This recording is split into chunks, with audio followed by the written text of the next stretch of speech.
सभी को मेरी तरफ से हाय हेलो और नमस्कार। आज संडे का दिन था। मेरे दोस्त ने मेरे को अपने घर पे बुला लिया, जहाँ पर इसकी कुतिया बेला हरकतें करने में लगी हुई थी। इसको छोड़ के मेरे को ही मालिक समझने लगती है। आज घर में एक फंक्शन था तो छोटे भाई को लगा देते काम पे। छोटा भाई मतलब भाई साहब घर का नौकर। उसके बाद हमारा कच्छाधारी इंसान जो हमारा अंकित भाई है, इसको हमने आलू छीलने में लगा दिया। हालांकि इसने मेरे को भी लगा दिया क्योंकि भाई काम आज बहुत ज़्यादा था। बंदा जो था कारीगर वो थोड़ा लेट आने वाला था, तो हमने सोचा कि थोड़ा सा हम लोग हाथ बटा लें। ये जो भाई आज भोज बनने वाला है, भाई बना नहीं, और ये देख लो पहले से ही ये भिखमंगे लोग आ गए खाने के लिए, मांगने के लिए। खैर हमारे जो कारीगर भाई साहब थे वो आ चुके थे और इन्होंने सब्जियां तलने के लिए लगा दी।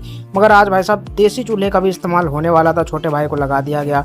फिर आपका भाई द ग्रेट शिशिर विशाल वत्स चूल्हे पे बैठ जाता है और सब्जियों को तलना शुरू कर देता, क्योंकि आज घर में मिक्स वेज पूड़ी सब्जी बनने वाली थी। क्योंकि ये लोगों को, गरीबों को दान करने का हमने सोचा था। आटा गूंद लिया जाता है और भाई साहब घर के परिवार और मेंबर वाले लोग भी आ जाते हैं। क्योंकि आज जो सीन है वो ये है कि भाई साहब अंकित के पापा जो थे, उनका 1 साल पूरा हुआ था स्वर्गवास हुए, तो उन्हीं के लिए उपलक्ष्य में हमने ये खाना बनाया। तकरीबन 200 लोगों का घर में ही बनाया था। छत हमारे पास अपनी अच्छी है, खासी बड़ी है। हलवा भी बनाया गया था, जैसे कि आप लोग देख सकते हो। फिर भाई साहब हमारे घर की माताओं बहनाओं ने मंडली को अपने हाथों में ले लिया। फिर आखिरकार हमारे फूफा जी को नीचे उतरना ही पड़ा। इन्होंने इस काम के लिए हमसे 500 रुपये लिए, हमने मना नहीं किए।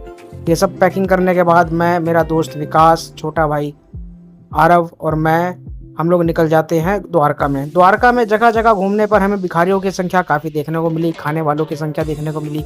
हमने कईयों के बांटा।